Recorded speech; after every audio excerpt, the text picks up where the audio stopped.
Hi friends, welcome to Salem புனிதாஸ் recipes. Friends, இன்றைக்கி பிரேக்ஃபாஸ்ட்டுக்கு cup இட்லியும் தக்காளி சாம்பாரும் செஞ்சுருக்கேன். இந்த தக்காளி சாம்பார் நம்ம எஸ்பிஆர் ஹோம்மேட் மசாலாவோட கூட்டுத்தூளை வச்சு செஞ்சது. ரொம்பவே சூப்பராக இருக்கும், மனமும் சூப்பராக இருக்கும், டேஸ்ட்டும் சூப்பராக இருக்குங்க. இதை எப்படி செய்யறது இந்த வீடியோவில் பார்ப்போம். இந்த வீடியோக்குள்ளார போகிறதுக்கு முன்னாடி நம்ம சேனலை சப்ஸ்கிரைப் பண்ணாதவங்க மறக்காமல் சப்ஸ்கிரைப் பண்ணுங்கள். வீடியோவை ஃபுல்லாக பாருங்கள், ஸ்கிப் பண்ண வேண்டாம். அப்போ தான் நான் சொல்கிற டிப்ஸ் எல்லாம் உங்களுக்கு புரியும். பார்த்துட்டு லைக் கொடுங்க, உங்கள் ஃப்ரெண்ட்ஸ் அண்ட் ரிலேட்டிவ்ஸ்க்கு ஷேர் பண்ணுங்கள்.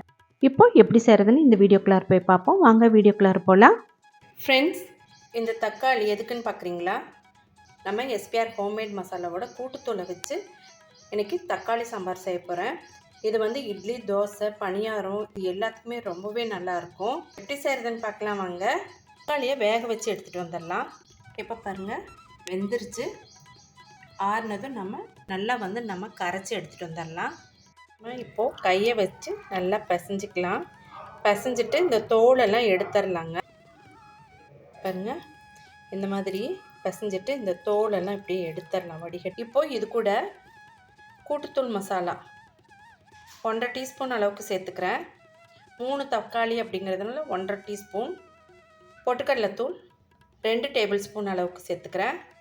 கூடவே நல்லா துருவன தேங்காய் 2 டேபிள் ஸ்பூன் அளவுக்கு சேர்த்துக்கலாம். பொடியாக கட் பண்ண கொத்தமல்லி தழை. இந்த சாம்பார் செய்கிறது ரொம்பவே ஈஸி, அவ்வளோ டேஸ்ட்டாக இருக்கும். நீங்களும் வீட்டில் செஞ்சு பாருங்கள். இதை நம்ம கரைச்சிக்கலாம். அடுப்பில் ஒரு கடாய் வச்சுக்கலாம். இதுக்கு கொஞ்சமாக எண்ணெய் சேர்த்துனாவே போதும். நான் 1 டேபிள் ஸ்பூன் அளவுக்கு எண்ணெய் சேர்த்துக்கிறேன். காஞ்சிருச்சு. கடுகுளுத்தம் பருப்பு கொஞ்சம் சேர்த்துக்கலாம். சின்ன வெங்காயம் இந்த அளவுக்கு கட் பண்ணி வச்சுருக்கேன்.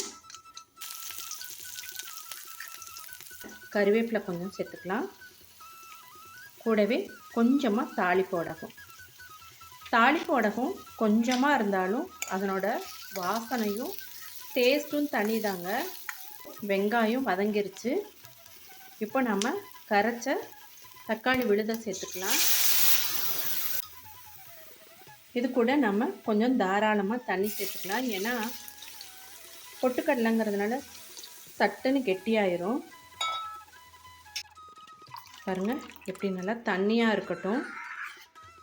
ஒரு 10 நிமிஷத்தில் இந்த சாம்பார் ரெடி ஆகிடும். சுட சுட இந்த சாம்பாரை சாஃப்டான இட்லி கூட சாப்பிட்டு பாருங்கள், அப்படி இருக்குங்க.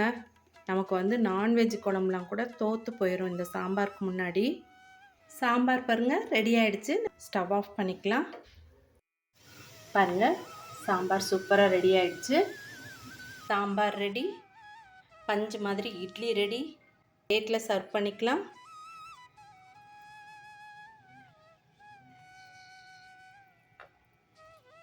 சாம்பாரை ஊற்றிக்கலாம்.